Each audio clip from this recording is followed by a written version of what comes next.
Oh, hello there. We've got Hatsune Miku's third installment of Secret Lairs coming in Camp Totally Safe Superdrop. This one's called Electric Entourage. Let's get into it.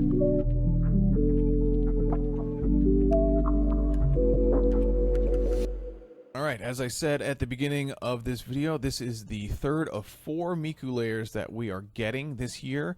So expect one more after this, but let's take a look at what's inside this one. First up, we've got Miku Divine Diva, or Elspeth Tyrell. This is a 60-cent card, $22 in the foil. You're going to notice a theme in this layer. A lot of these are going to be very expensive foils, but the cards themselves aren't really worth a ton. Only seen one reprint before this. Saw it almost 2 years ago, not quite. Ranked 49.70 on EDH Rec. This art is beautiful. It looks like it's right out of a Final Fantasy game. I love everything that's going on here. Yeah, great. Love it. All right, moving on, and apologies if any of this art looks a little scuffed. We only have one picture, and all the cards are kind of arranged on top of each other, so if a card, by the time this comes out, if a card is just half of a card, that's why. Not my fault, working with what we got here. Next, we've got Miku Voice of Power, I'm pretty sure, otherwise known as Freyalise, Lana War's Fury. This is a $2 card, seen 6 reprints, last saw it a little over a year ago, ranked 2286 on EDH Rec. It's a decent card, good at artifact enchantment removal, also makes a body, which is pretty useful for planeswalkers. Yeah, not too bad, nothing too great. Art looks, I think it's fine. Nothing to write home about here. Next up, we've got Kaito Mysterious Maestro, I believe is what that card is going to say, otherwise known as Jace, Unraveler of Secrets. Really strange that this isn't a Kaito Shizuki card, but I guess we're getting Jace here. That's fine. It's a $4 card, $13 in the foil. Seen 3 reprints. Last saw it 7 years ago. Ranked 26.29, which is honestly much higher than I thought it was going to be. A lot of these cards, I guess, still people really like Planeswalkers and are still playing them. But yeah, it's a fine card. I think the art looks a little wonky, but it's fine. After that, we've got what I'm guessing is Miku Traveling Sound. Could be someone different, but I imagine it would be a Miku card in the Miku layer, otherwise known as Liliana of the Dark Realms. This is the biggest hit in the whole layer. $15 in the non-foil, $23 in the foil. Seen 5 reprints. Last saw it just a couple months ago. Ranked 26.52 on EDH Rec. This is a solid card. Good ramp in your mono black if you just need to find a ton of swamps. And I think the art looks really nice. So yeah, happy to have this. This is a solid reprint here in the layer. Finishing up the layer here, we've got the something incarnate. I'm not really sure. Otherwise known as the Royal Scions.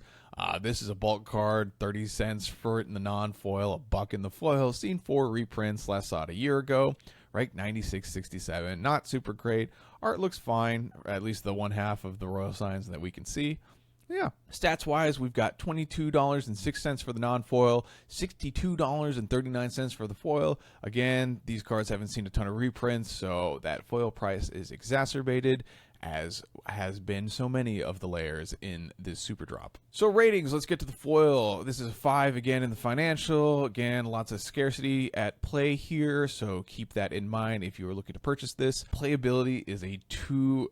Planeswalkers just don't see that much play when it comes to Commander, especially older ones, which most of these are. Art gets a 3. I think some of these cards look great. I think the Miku Divine Diva looks amazing. I think the Traveling Sound, whatever that one is, the Liliana card looks great too.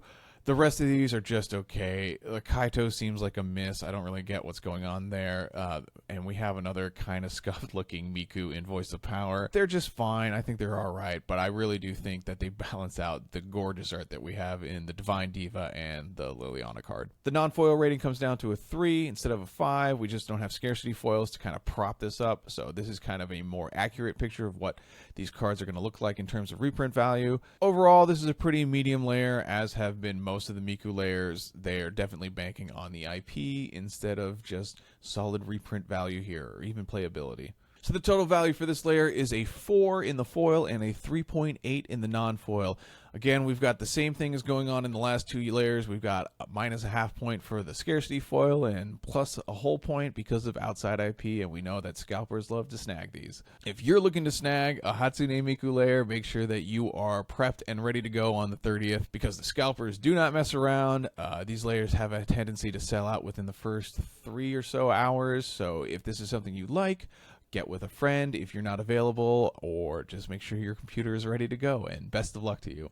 All right, so we just have 3 more layers left, I believe, unless we get a couple new previews. We've got a Chucky layer coming, and then the first 2 is probably a showcase Dustmorn layer, and then that movie poster one that they kind of previewed right at the beginning of this whole thing as well. So if you want to see those videos when they come out, please subscribe, and let me know in the comments if you're snagging this one. See you in the next one. Bye.